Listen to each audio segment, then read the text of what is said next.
Kumusta po kayo? Bago po ang lahat, first things first.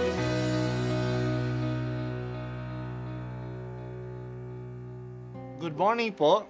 Sinisimulan po natin ngayon ang first things first. At dito po, tinatalakay natin sa unang bahagi ng umaga natin ay ang first readings na binabasa po sa banal na misa.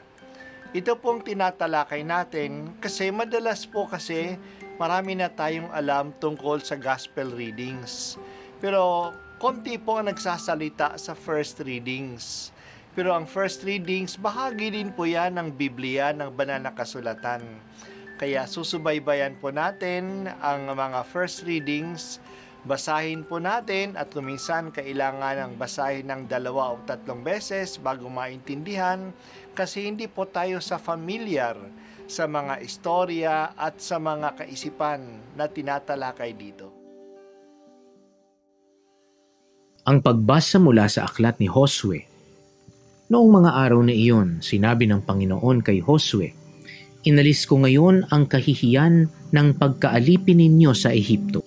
Samantalang nasa Gilgal sa kapatagan ng Jericho ang mga Israelita, ipinagdiwang nila ang Paskwa noong hapon ng 14 ng unang buwan. Kinaumagahan, araw pa rin ng Paskwa, kumain sila ng mga pagkaing inani nila sa lupaing yaon, sinangag na trigo at tinapay na walang lebadura. Pagkakain nila ng pagkaing inani sa lupaing iyon, tumigil na ang pag-ulan ng mana. Kaya't mula ng taong iyon, pagkaing inaani sa Kanaan ang kanilang ikinabubuhay.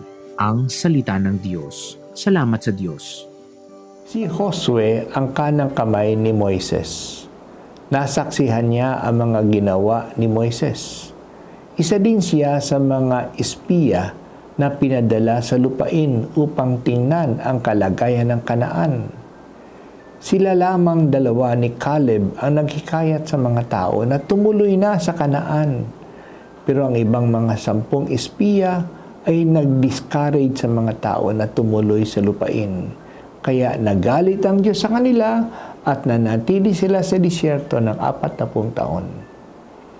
Nung mamatay na si Moises, si Josue ang itinalaga ng manguna sa bayan.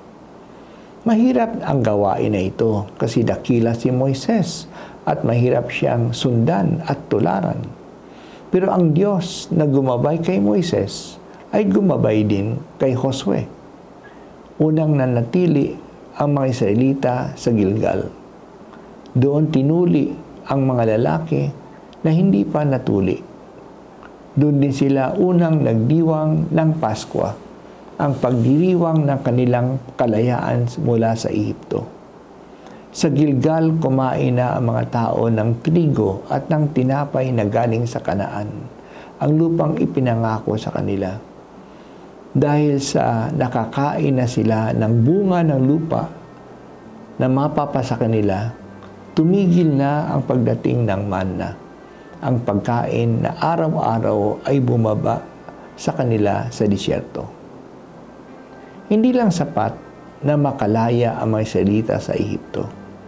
Kailangan na magkaroon sila ng kanilang bayan na matitirhan nila at mapapalago nila. Nangako naman ang Diyos sa kanila mga ninuno na ibibigay sa kanila ang Kanaan. Kaya nanglakbay sila sa disyerto upang pumunta doon. Si Josue ang naging leader nila pagpasok nila sa lupaing ipinangako sa kanila. May mga tao nang nakatira doon. Kailangan nilang digmain ang mga tao doon. At pagkatapos hati-hatiin ang lupain sa iba't ibang tribu ng Israel. Dahil sa sila ay naging masunurin sa Diyos sa pamamatnubay ni Josue, nakapasok at tumira sila sa lupain. Kaya para sa kanila, ang lupain ay regalo ng Diyos sa kanila. Ang unang pagkain nila ng mga bunga ng lupain ay ang unang pagtikim nila ng pagpapala ng lupa na ibinigay sa kanila ng Diyos. Hindi mo po kami pinababayaan, O Panginoon. Binibigyan mo kami ng mga leaders na mamumuno sa amin at tinutupad mo ang mga pangako mo sa amin. Sana po gamitin namin ng maayos ang mga biyaya mo sa amin na at maibahagi nito sa iba.